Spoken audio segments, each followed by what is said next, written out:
Harry and the Hedgehog Rescue.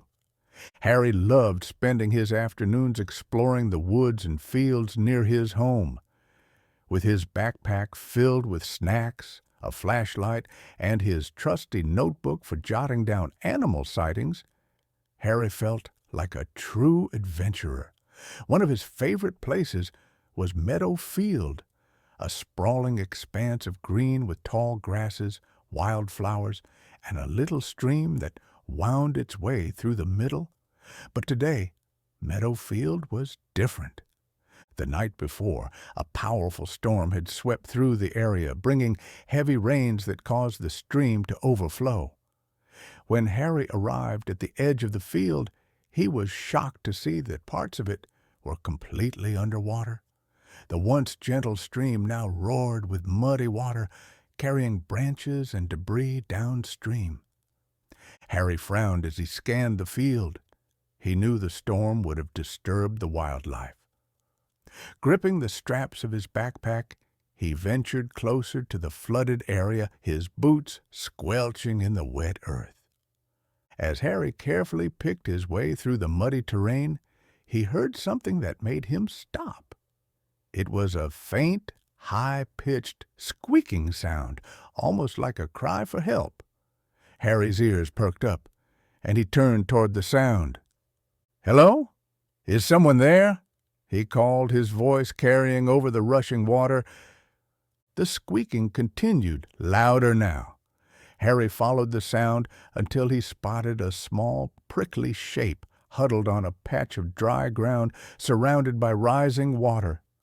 It was a hedgehog, its tiny body trembling as it squeaked in distress. "Oh, no," Harry whispered. The water was rising quickly, and the little hedgehog was stranded. Without help, it would surely be swept away. Harry's mind raced. He needed to act fast. He looked around for something to use and spotted a sturdy stick lying nearby. He grabbed it and tested its strength. It would work.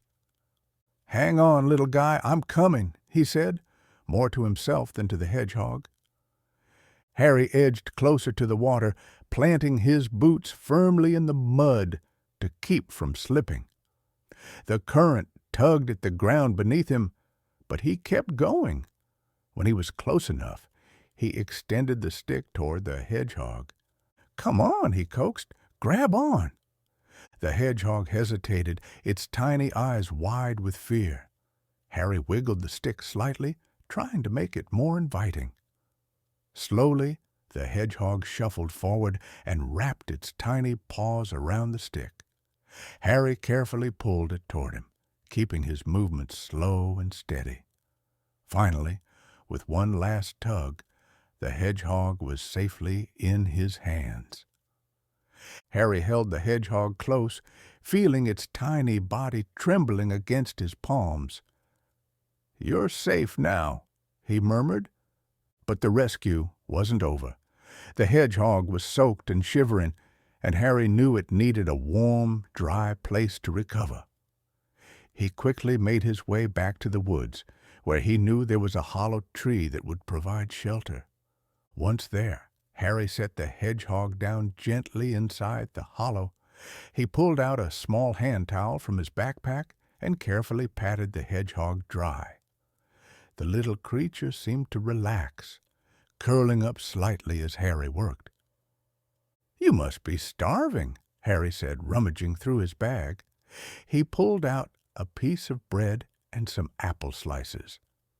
Breaking the bread into tiny pieces, he placed them in front of the hedgehog. The hedgehog sniffed the food cautiously before nibbling on the bread. Harry smiled. As the hedgehog ate, Harry noticed something unusual. It wasn't just an ordinary hedgehog. Its quills had a slight golden sheen in the sunlight, and its eyes sparkled like tiny jewels. It almost seemed magical. Harry chuckled at the thought. "Maybe you're a special hedgehog?" he said. The hedgehog looked up at him as if it understood. Then, to Harry's amazement, it nudged his hand with its nose and let out a soft, contented squeak. Harry felt a warm glow of happiness. He'd always loved animals, but this felt different, like a bond had formed between them. After making sure the hedgehog was comfortable, Harry decided it was time to head home. But he couldn't just leave the hedgehog in the hollow tree. The field might flood again, and it wouldn't be safe. "You're coming with me," Harry said. He gently scooped up the hedgehog and placed it inside his backpack, leaving the top unzipped so it could breathe. The hedgehog didn't resist. It curled up inside, snug and safe. When Harry got home, he told his parents everything. His mom helped him set up a small box with soft towels and a dish of water for the hedgehog. They agreed to take it to the local wildlife rescue center the next day. The next morning, Harry and his parents took the hedgehog to the rescue center. The staff there were amazed by the story and thanked Harry for his bravery. "You probably saved its life," one of the staff members said. Harry felt a surge of pride as he watched the hedgehog being cared for. He knew it was in good hands. As they left the center, Harry couldn't stop smiling.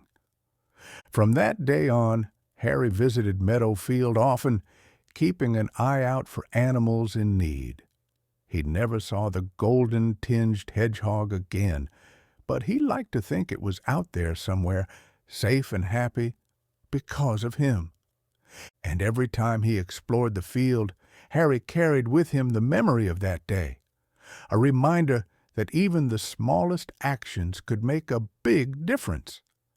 The end.